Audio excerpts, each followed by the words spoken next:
Assalamualaikum warahmatullahi wabarakatuh.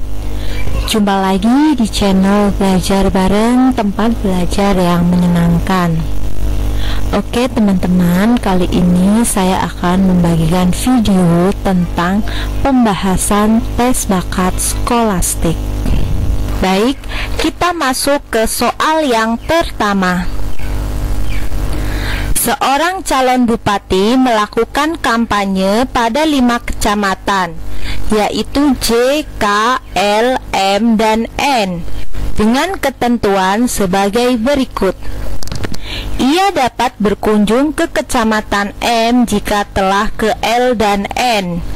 Ia tidak bisa mengunjungi kecamatan N sebelum mengunjungi kecamatan J. Kecamatan kedua yang harus dikunjungi adalah K. 2 kecamatan yang dapat dikunjungi setelah kecamatan N adalah, di sini teman-teman diketahui jika kecamatan kedua yang harus dikunjungi adalah K, berarti K nomor 2 yang harus dikunjungi. Selanjutnya, ia dapat berkunjung ke kecamatan M jika telah ke L dan N. Kemungkinan L dan N di nomor 3 dan 4 karena M bisa berkunjung jika sudah melalui L dan N. M di nomor yang terakhir. Ia tidak bisa mengunjungi kecamatan N sebelum mengunjungi kecamatan J. Berarti J yang paling awal yang harus dikunjungi. Kemungkinan yang kedua, K-nya tetap ya, kecamatan kedua yang harus dikunjungi adalah K. Kemungkinan yang kedua, N-nya itu pindah nomor 3, L pindah nomor 4, dan M tetap di nomor 5. J yang paling awal. 2 kecamatan yang dapat dikunjungi setelah kecamatan N adalah L dan M.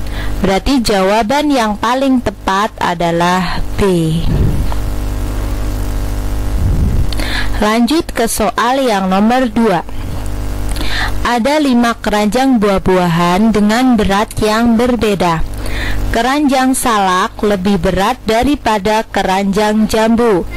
Salak lebih berat daripada jambu. Keranjang manggis lebih ringan daripada keranjang jambu. Otomatis jambu lebih berat daripada manggis. Keranjang jambu lebih berat daripada pisang. Berarti jambu lebih berat dari pisang. Selanjutnya, keranjang pisang lebih berat dari apel. Pisang lebih berat dari apel. P lebih dari A ya. Keranjang apel lebih ringan daripada manggis. Apel kan lebih ringan kan daripada manggis. Berarti jawaban yang paling tepat untuk keranjang buah terberat kedua adalah keranjang C, jambu. Jawaban yang paling tepat adalah A. Lanjut ke soal nomor 3. Ada 5 orang bersahabat, Yuan, Dian, Nadia, Nisa, dan Yuni. Yang paling muda di antara mereka adalah Yuni. Yuni yang paling muda saya taruh di atas ya. Selanjutnya, hanya Yuan lebih muda dari Nisa. Yuan lebih muda dari Nisa. Yuan yang nomor 2, Nisa nomor 3. Nadia lebih tua dibandingkan Dian. Berarti Nadia paling terakhir sedangkan Dian nomor 4. Urutan usia kelima orang yang sahabat tersebut dari yang paling muda. Berarti jawaban yang paling tepat adalah D, Yuni, Yuan, Nisa, dan Nadia. Lanjut ke soal nomor 4. Seorang presenter acara hiburan harus membaca surat yang dikirim pada para pemirsa. Surat A dibaca menjelang akhir acara. A dibaca menjelang akhir acara, berarti kemungkinan terakhir ya. Sedangkan surat B dibaca lebih dahulu dari surat A, tetapi bukan sebagai surat pembuka. B itu tidak mungkin di awal ya, karena bukan pembuka. Surat C dan D dibacakan berurutan di antara surat E dan B. Berarti B itu kemungkinan di nomor 4, dan C dan D karena di antara, berarti kira-kira antara nomor 2 dan 3. Dan surat yang pertama pasti ditempati oleh E. Surat siapakah yang dibaca paling awal? Jawabannya surat E. Lanjut ke soal nomor 5. Suatu keluarga mempunyai 4 orang anak yang bergelar sarjana. A memperoleh gelar sarjana sesudah C. Berarti A dapat gelar sesudah C, berarti C dulu ya yang mendapat gelar. B menjadi sarjana sebelum D dan bersamaan dengan A. B itu menjadi sarjana sebelum D, berarti B dulu baru D ya. Siapakah yang menjadi sarjana yang paling awal? Yang paling awal tadi ya C ya. Selanjutnya tadi B itu bersamaan dengan A menjadi sarjana, kemungkinan di nomor 2. Kita sama ya, sama-sama lulus bareng. Selanjutnya yang terakhir pasti D. Siapa yang menjadi sarjana paling awal? Jawaban yang paling tepat adalah C. Lanjut ke soal nomor 6. 6 mahasiswa duduk berurutan dalam ujian wawancara. Tini tidak bersebelahan dengan Salim atau Tia. Nila duduk di dekat Tia. Tini duduk di dekat Jufri dan Jufri duduk di sebelah Nila. Salim tidak ingin didahului Harto dan Harto bersebelahan dengan Tini. Tia duduk di urutan terakhir. Yang menjadi kunci ini Tia duduk di urutan terakhir, berarti dia di nomor 6. Selanjutnya Nila duduk dekat Tia, berarti di sebelahnya ya. Nila nomor 5. Tini duduk di dekat Jufri dan Jufri duduk di sebelah Nila. Otomatis di sebelah Nila adalah Jufri. Sebelah Jufri ada Tini. Lanjut, Salim tidak ingin didahului Harto. Harto bersebelahan dengan Tini. Otomatis Harto di sebelah Tini, dan yang paling pertama duduk paling depan adalah Salim.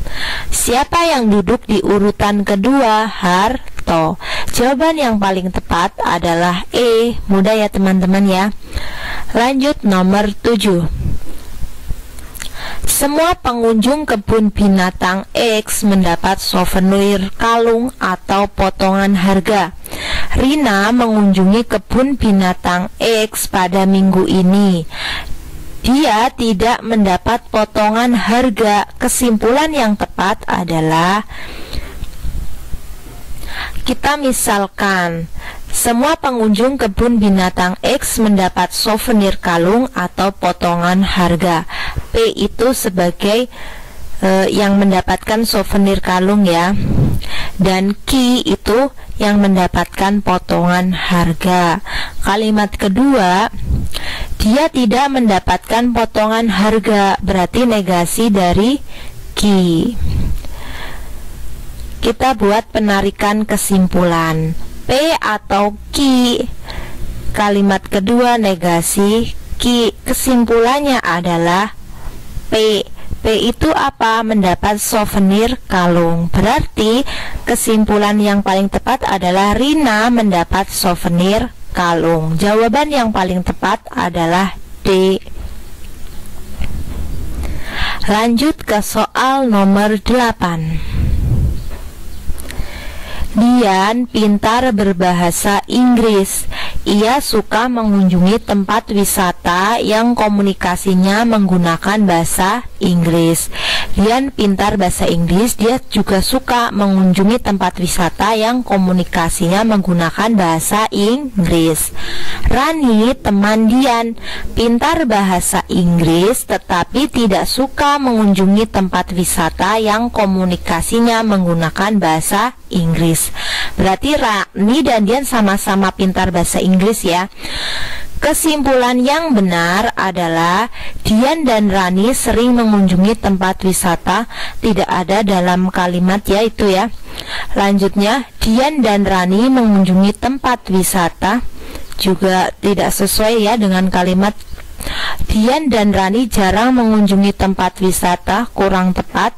Dian dan Rani pintar berbahasa Inggris, ini yang paling tepat ya. Rani pernah ikut mengunjungi tempat wisata yang komunikasinya menggunakan bahasa Inggris, tidak diketahui di kalimat. Berarti jawaban yang paling tepat adalah D. Lanjut ke soal nomor 9. Semua pekerja harus mengenakan topi pengaman, sementara pekerja mengenakan sarung tangan. Kesimpulan yang tepat adalah kalau kalimat pertama semua, kalimat kedua sementara, kesimpulannya pasti sementara. Tapi kalau kalimat pertama semua, kedua semua, kesimpulannya ada semua. Tapi kalau kalimat pertama sementara, kedua sementara, kesimpulannya sementara, gitu ya teman-teman. Berarti ini yang ada kata semua salah ya. Berarti antara A, C, D, E. Sekarang, semua pekerja harus mengenakan topi pengaman, sementara pekerja mengenakan sarung tangan. Kalau A, sementara pekerja tidak menggunakan topi pengaman, kurang tepat ini ya. Kalau yang C, sementara pekerja mengenakan topi pengaman dan sarung tangan. Ya, ini yang paling tepat C ya. Kalau yang D, sementara pekerja tidak mengenakan topi pengaman, salah. E, sementara pekerja tidak mengenakan topi, yang salah.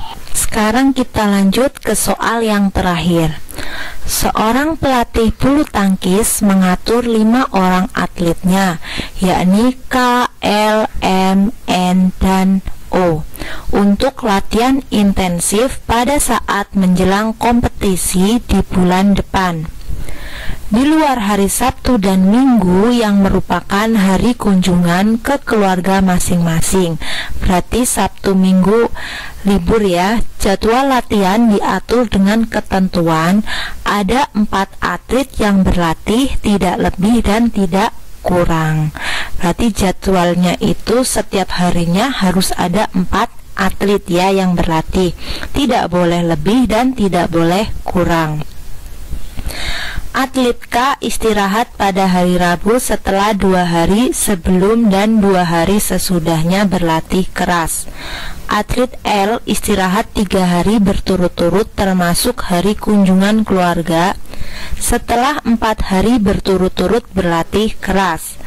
Atlet M istirahat pada hari Senin untuk kemudian berlatih keras selama 4 hari berturut-turut. Atlet N istirahat pada hari Selasa, sedangkan 4 hari lainnya untuk berlatih keras. Atlet O belum ditentukan pada hari apa ia beristirahat di luar hari Sabtu dan Minggu yang memang sebagai hari keluarga. Atlet-atlet yang berlatih keras pada hari Jumat adalah berarti atlet yang berlatih keras pada hari Jumat. Di sini atlet K istirahat pada hari Rabu, berarti hari Rabu dia itu libur ya.